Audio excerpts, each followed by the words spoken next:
Bonjour, c'est la critique de la semaine et cette semaine nous avons un coup de cœur pour un triomphe parce que ce film nous montre le monde carcéral sous un angle inédit, loin des clichés habituels et des remarques sociologiques assénées au marteau. Et pourtant, peu de films ont rendu compte avec autant de précision, sans le plus petit effet de manche ou la moindre tentation de pathos, de la réalité de ceux qui purgent une peine à l'ombre des hauts murs.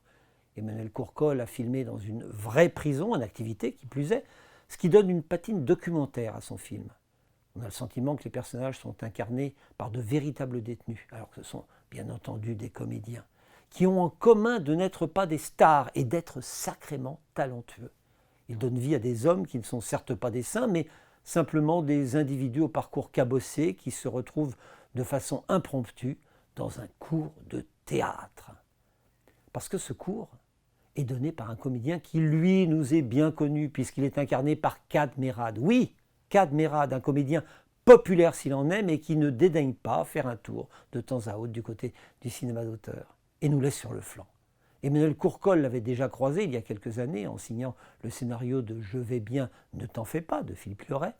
Le comédien y campait le père d'une jeune fille incarnée par Mélanie Laurent, à qui il tentait par tous les moyens de cacher la mort de son frère. Un très joli rôle, même si c'est dans la peau du Baron Noir, une série politique étalée sur 3 saisons, qu'il a définitivement fait la preuve de l'étendue de son talent. Dans un triomphe, il est à contre-emploi, puisqu'il prête vie à un acteur au bout du rouleau, pas très heureux sur le plan personnel, pas franchement demandé pour ce qui est du boulot. Un beau personnage de roman, donc de cinéma, qui va devoir se démener pour remonter à la surface. Parce que ce film est une ode au théâtre, un cri d'amour pour les planches comme le cinéma en a peu produit, qui nous fait comprendre que l'on peut se dépasser en allant chercher en soi des richesses, des talents que l'on ne soupçonnait pas, mais dans le cadre d'un projet collectif qui transcende tous les coups de chien que parfois la vie nous fait. À cet égard, Emmanuel Courcol, qui en son temps a également été comédien, via Kad Merad ou plus précisément son personnage, nous gratifie d'une bouleversante confession qui nous tire littéralement les larmes aux yeux.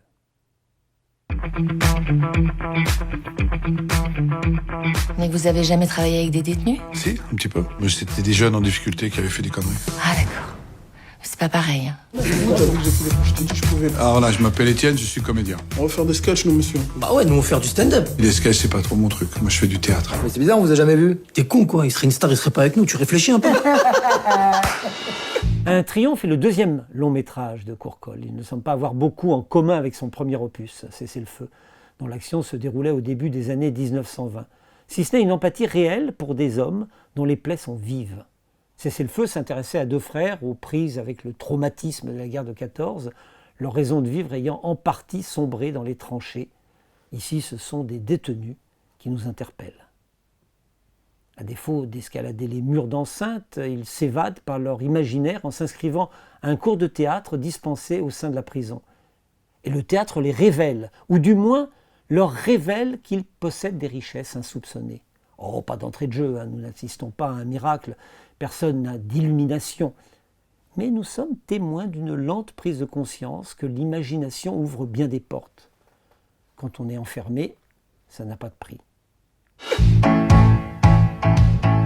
Le plus grand auteur de théâtre du XXe siècle. De quoi elle parle, la pièce? De 2 mecs dans la merde qui espèrent des lendemains meilleurs. Ça vous parle pas, ça? Je veux pas qu'ils se retrouvent en situation d'échec. Je suis là pour les tirer vers le haut. Oh, vas-y, c'est relou Mais ton non, mais truc. c'est important, cet exercice. Allez, au boulot.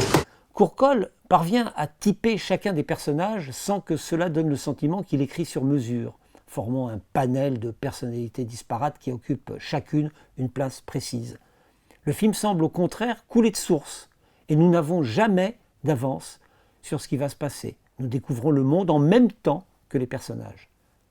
Emmanuel Courcol met en scène un milieu où l'imaginaire est vital, aussi ne se met-il pas en tête de couper les cheveux en 4. Le film est tout entier emporté par cette fougue oscillant en permanence entre la violence et la rédemption, entre le rire salvateur et les pesanteurs de destin pas toujours souriants. Mais le film ne nous dit pas pour autant ce qui a conduit les différents personnages à échouer dans des culs de basse fosses. Pas de grille psychosociologique pour alimenter notre connaissance de ces hommes. Pour l'heure, si nous percevons leurs différences, ce sont avant tout des comédiens. Dans un cadre particulier, certes, mais des comédiens, Le film ne les enfonce pas, mieux, il participe à leur réhabilitation et en même temps, en temps réel, sans rien savoir de ce que le sort leur réserve. À condition, bien sûr, de ne rien connaître du fait divers survenu en Suède en 1985, d'où nous ne dirons rien. C'est une incroyable histoire, presque trop belle pour être vraie, et dont l'épilogue a dû ravir Beckett, peintre de l'absurdité du monde. Il y a bien sûr un monde entre le fait divers et l'histoire que nous raconte Emmanuel Courcol. L'époque n'est pas la même et le système carcéral suédois n'est pas celui de notre douce France. Mais il y a aussi beaucoup en commun. En attendant, Godot sait jouer dans toutes les langues et dégage une morale des plus universelles. Ce n'est pas Emmanuel Courcol, mais son producteur, Marc Bordure, qui a eu l'idée le premier de raconter cette histoire. Le cinéaste a demandé du temps, celui nécessaire à un travail d'observation en milieu carcéral lors de répétitions théâtrales. Il en a tiré un documentaire, 12 cordes, avant de se jeter à l'eau pour un long métrage de fiction. Ça veut dire 6 mois de répétition. Mais comment vous voulez que je justifie ça, moi? Ils vont représenter tous les autres. Ils vont devenir des exemples, des ambassadeurs. Comment veux-tu qu'ils y arrivent? C'est pas des acteurs. Donne-moi 6 mois, je vais le faire. Ça divine aphasie. Putain de merde, je sais même pas ce que ça veut dire aphasie. C'est quoi ce bordel là? C'est une répétition, madame. Nous avons dit tout le bien qu'il fallait penser de la prestation de Cadmerade, mais il serait injuste et même indécent de ne rien dire de celle des comédiens qui prêtent leurs traits aux détenus. Ils se nomment Sofiane Kames, Pierre Lotin, David Ayala, Wambile Nabié, Lamine Sissoko et Saïd Benchaf Nafa. Certains ont déjà montré leur frimousse à l'écran, les autres pas. Bravo en tout cas à Emmanuel Courcol pour avoir su les réunir et constituer toute une humanité qui possède cette chair. Il fallait qu'ils sachent avoir une présence sur scène et en même temps qu'ils soient crédibles dans leur costard de détenus. De ce point de vue, à l'inverse du cinéma américain qui fait volontiers son nid dans les quartiers de haute sécurité, le cinéma français ne compte pas tant de chefs-d'œuvre que cela derrière les murs des prisons, qui mettent en lumière la solidarité ou au contraire la violence des détenus. Le Trou, de Jacques Becker bien sûr, Nous sommes tous des assassins d'André Caillat, magnifique plaidoirie contre la peine de mort, ou plus près de nous, un prophète de Jacques Audiard. Gageons que de façon plus inattendue, un triomphe fera bientôt partie du lot. Mais si le film est remarquable pour nous présenter le monde carcéral, il n'en est pas moins vibrant dès lors qu'il nous parle de théâtre. Il excelle à mettre en exergue cette ferveur qui naît de la formation d'un projet commun. L'affaire n'étant pas évidente au départ, nous ne sommes pas si loin du grand bain de Gilles Lelouch d'une certaine manière, avec sans doute moins de préparation physique. Encore que. La défense presque élégiaque du théâtre qui nous est donnée à entendre à la fin du film restera malgré tout dans les annales, même si elle est le reflet plutôt fidèle de ce qui s'est passé dans la réalité suédoise.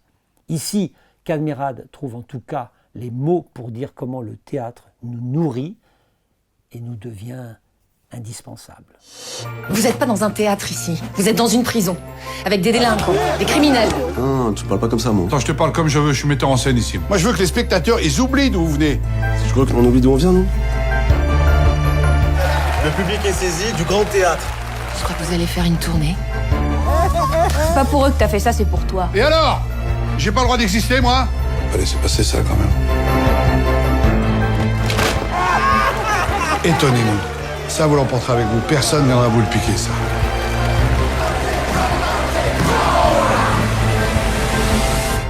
La pièce que répètent puis interprètent les comédiens, c'est, nous l'avons dit, En attendant Godot de Samuel Beckett. Un classique parmi les classiques qui dépeint l'absurdité du monde dans un mouvement où le bouffon se mêle au drame. C'est aussi, comme son titre l'indique, une pièce sur l'attente.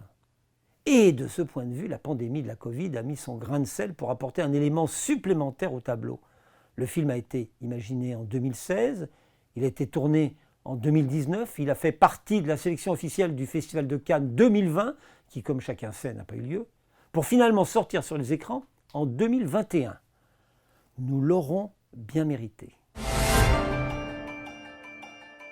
T'es fâché? Ah non, non, je suis pas fâché, non. Non mais je joue là, c'est mon texte. Ah bah c'était bien, là. C'était juste, non?